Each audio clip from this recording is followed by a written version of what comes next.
Tunnel के सामने है। कांग्रेस के वरिष्ठ नेता से जानते हैं कि यहाँ भगत सिंह नगर में जो जन सैलाब देख रहे हैं, लोगों का हुजूम देख रहे हैं, गौरव राणे जो 7 के यहाँ के प्रत्याशी हैं, उनको देख के कैसा लग रहा है और क्या बोलना चाहेंगे साहब? ऐसा है कि आपका चैनल हम देखते हैं और आप जिस तरह से पत्रकारिता करते हैं हमको बहुत आनंद होता है, क्योंकि अभी हम पत्रकारिता में 35 साल है, लेकिन जिस तरह से ये सब माहौल है वो आप भी देख रहे हैं, हम भी देख रहे हैं। देखो, एक माहौल था जिसको कहते हैं लहर, अभी कुछ लहर नहीं, अब लोग ऊब चुके हैं। अब ऐसा है कि ये जो इलाका पूरा है वार्ड क्रमांक 57 का, ये यहाँ पे जो है वो गरीब लोग हैं, गरीब लोग रहते हैं। गरीबों को गरीब रखने का काम आज तक के जो पार्षद है, यहाँ के जो पहले चुने हुए लोग हैं, उन्होंने किया है। और हमारा कहना यह है कि ये बदलाव की ज़रूरत है और इस बार हम बदलाव देख रहे हैं। फिर आज जो है भीमराव अंबेडकर जी के पोता आए थे, यहाँ पे पोते आए थे और वहाँ पे भाषण किए और लोग ने बहुत सारा उनको सराहा और लोग उनको समर्थन कर रहे हैं और उनको बोल रहे हैं कि ये हम इनको ही लाएंगे, और जैसे बोल रहे हैं कि उनको समर्थन कर रहे हैं लोग, तो आप क्या बोलेंगे उनको? आके जिस तरह से अपील किए हैं लोगों को और लोग उनकी बातों को एक्सेप्ट किया है। इस बार मुंबई में इतिहास होने वाला है। पहला इतिहास ऐसे हुआ कि वंचित बहुजन आघाड़ी और कांग्रेस की युति हो गई है। ये बहुत साल पहले से हमारे नेता राहुल गांधी जी का एक सपना था कि अंबेडकर जी के, जिन्होंने संविधान लिखा है, भारत रत्न डॉक्टर बाबा साहेब अम्बेडकर, भीमराव अंबेडकर जी के जो पोते हैं, वो पोते आज जो पॉलिटिक्स में है, वो और कांग्रेस एक साथ आए और ये सपना हम सबका पूरा हो गया है।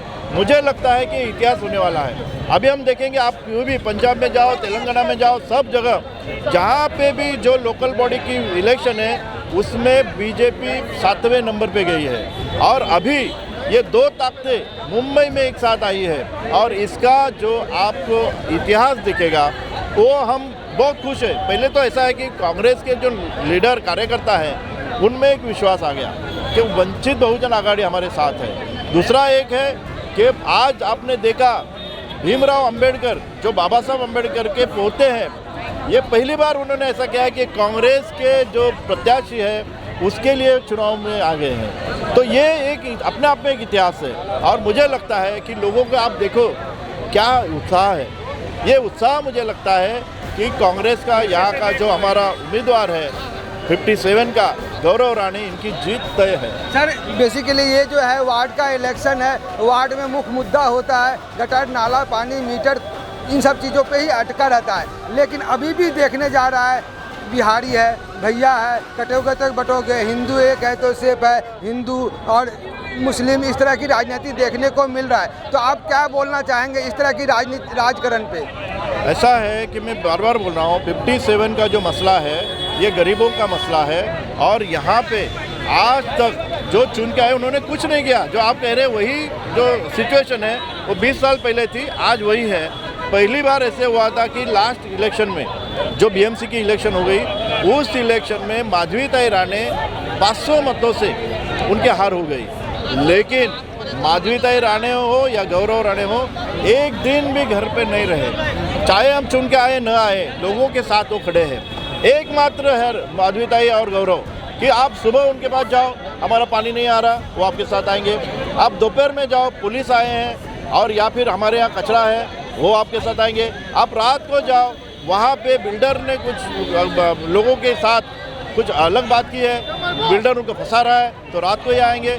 तो कोई भी समझ लो, मैं एक पत्रकार के हैसियत से, और अभी मैं राजनेता हूँ, लेकिन पत्रकार के हैसियत से मैं इनको पिछले 40 साल से देख रहा हूँ। और ये काम जो है वो चुन के आए और लास्ट टाइम नहीं आए, फिर भी काम करते रहे। अभी मुझे लगता है कि लोगों को ये जहन में है कि अभी जो गलती हो गई उसको सुधारना है। सर, भगत सिंह नगर में एक मुसीबत आया था 2 में, वहाँ पे आप भी देखे गए थे। लोगों को घर बचाने के लिए कई सारे प्रयत्न किए, आज वो उतना घर बचा हुआ है और वो घर सुरक्षित है, लोग आपका नाम आपका भी आता है। तो क्या बोलेंगे उसको, यहाँ भगत सिंह लोगों को जिसका घर बचा है? ऐसा है कि जब नाला कटिंग का इशू आया था, तब नाला कटिंग में बहुत सारी फैमिली है जिनके आगे भविष्य क्या होगा किसको पता नहीं था, और उस वक्त उनके साथ कांग्रेस हम थे, लेकिन फोर फ्रंट पे माधवीताई राणे थी, गौरव राणे थे और हम उनके साथ थे। और इसका ये ऐसा हुआ हल कि जो बीएमसी का एक कानून है, एक कानून ऐसा है कि जहाँ की झुग्गी झोपड़ी जाती है प्रोजेक्ट में, तो उसी इलाके में, उसी दायरे में उनको नया घर देना पड़ता है। अब इन्होंने ऐसा कहा था कि इनको यहाँ से उठाओ, कहीं विरार में भेजो या कहीं और जगह भेजो। हमने कहा कि नहीं। तो ये लड़ाई जो है ना, बहुत निजी लड़ाई हमने लड़ी है, लोगों के घर की लड़ाई लड़ी है। और घर से ज़्यादा महत्वपूर्ण कोई नहीं होता, ना पार्टी होती है ना कोई होता है। इन्होंने जो उनके साथ डटे रहे, खड़े रहे, उनको न्याय दिलाया। मुझे लगता है ऐसी कितनी कुछ झोपड़ियाँ हैं, 2000 से ज़्यादा झोपड़ी है। तो ये जो काम है ना, ये काम पद से ऊपर है। पद रहे ना रहे, काम करने वाले लोग हैं और काम करने वाले लोगों को लोग थोड़ा परीक्षा भी लेते हैं। लास्ट इलेक्शन में हमारी परीक्षा ली, इस बार हम पास होएंगे।